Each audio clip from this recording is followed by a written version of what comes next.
12वीं बड़े ध्यान से समझना है, उसको तरीके से सिलसिलेवार समझाऊंगा। 12वीं की मार्कशीट में आपको मार्क्स कैसे दिखेंगे, how, I will tell you.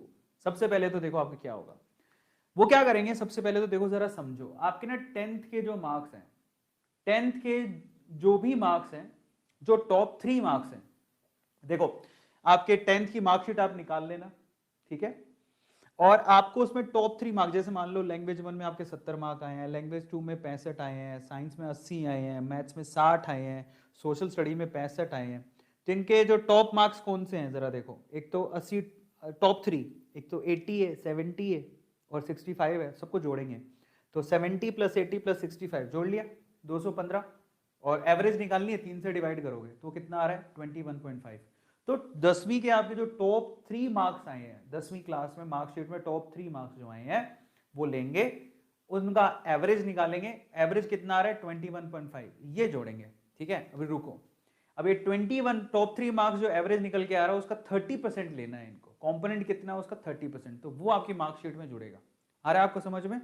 तो सिंपल है, अपनी मार्कशीट ले लो, टॉप 3 जिसमें आपके मार्क्स आए हैं उनकी एवरेज निकाल लो, उसका 30% मार्क्स आपके जुड़ेंगे, ठीक है।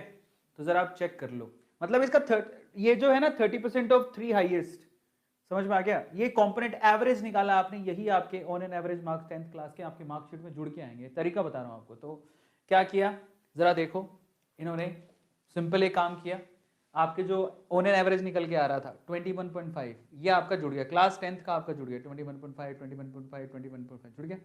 अब फिर आप क्लास 11th पर जाओगे, क्लास 11th की आपके मार्कशीट में भी मार्क्स जुड़ के आएंगे। कैसे? मतलब ये अभी तो 80 की कैलकुलेशन हो रही है, 100 मार्क के आपके 12th में पेपर होते हैं, 20 मार्क आपके स्कूल वाले देंगे, 80 मार्क आपको कैसे मिलेंगे? 10वीं क्लास की 3 टॉप एवरेज वो निकाल के जुड़ गई। आप 11th क्लास पर आ जाओ, 11th क्लास के आपके मार्क्स कैसे आए थे? मान लो कि लैंग्वेज 1 में 50 आए, 2 में 75 आए, फिजिक्स में 55, केमिस्ट्री में 65, बायोलॉजी में 75, 11th पास करिए तो आपको मार्कशीट तो मिली होगी। इसका 30% कैलकुलेट करो आप डायरेक्टली, तो 50 का 30% कितना होता है, 75 का 30% कितना होता है, 55 का 30% कितना होता है, 65 का 30% कितना होता है, 75 का 30% कितना होता है, कर लिए कैलकुलेट। अब ऐसा क्यों किया गया? क्योंकि ये सेम ही सब्जेक्ट आपके 12th में भी होंगे, तो जो आपने 30% कैलकुलेट किया है यही आपके एक कॉलम में जुड़ेंगे, बस इसी का 30% आपको कैलकुलेट करके कॉलम में जोड़ना था, तो आपने जोड़ लिया। देखो ये सारे 11th के हर सब्जेक्ट का 30% जो है वो यहाँ जोड़ दिया, तो 30% वेटेज इसका जुड़ गया, 30% वेटेज इसका जुड़ गया। अब 40% वेटेज आपका 12th क्लास का, अभी तक 12th आप 12th क्लास में बोर्ड मेन एग्जाम को छोड़ के आपके बाकी एग्जाम तो हुए हैं स्कूल में, समझ में आता है, उसका 40% लेना है। तो ऑन एन एवरेज निकालना है, जो आपके यूनिट टेस्ट हुए हैं, टर्म एग्जाम हुए हैं, प्री बोर्ड हुए हैं, ठीक है, उनका एवरेज निकालना है बेसिकली, उसका 40% आपका कंपोनेंट ऐड होगा, ठीक है। ये आपका वो तरीका हो गया।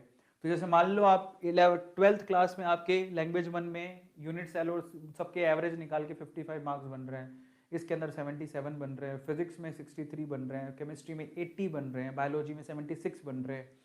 अब ये जितने भी मार्क्स है उसको 40% लेना है, 30 नहीं 40%, ये 40% है, ध्यान रखना। सो दिस इज 40%, मैं क्या करेक्शन कर देता हूँ।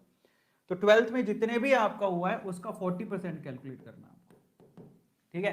तो 55 का 40% कितना होता है, 77 का 40% कितना होता है, सबका 40% ये निकाल लिया, ये जुड़ेगा आपका तो जुड़ गया।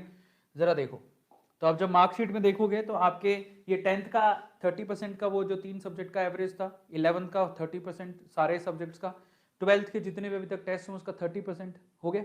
अब सबको जोड़ो, इनको जोड़ो, कितना आ रहा है 59, इसको जोड़ो कितना आ रहा है 75, जोड़ते जाओ 63 73 75, ये कितने में से? 80 में से।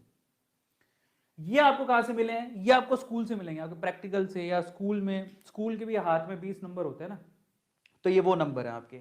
एक टेस्ट तो हुआ जो भी हुआ है आपका, ठीक है, उसमें जो भी आपके नंबर आए हैं वो मतलब स्कूल से जो 20 मार्क का जाता है वो वाला सीन है। तो आप सबको जोड़ दो, 59 प्लस 19 78, 75 पर 18 93, इस तरह से सबको जोड़ दिया, तो ये आपके फाइनल मार्क्स हैं।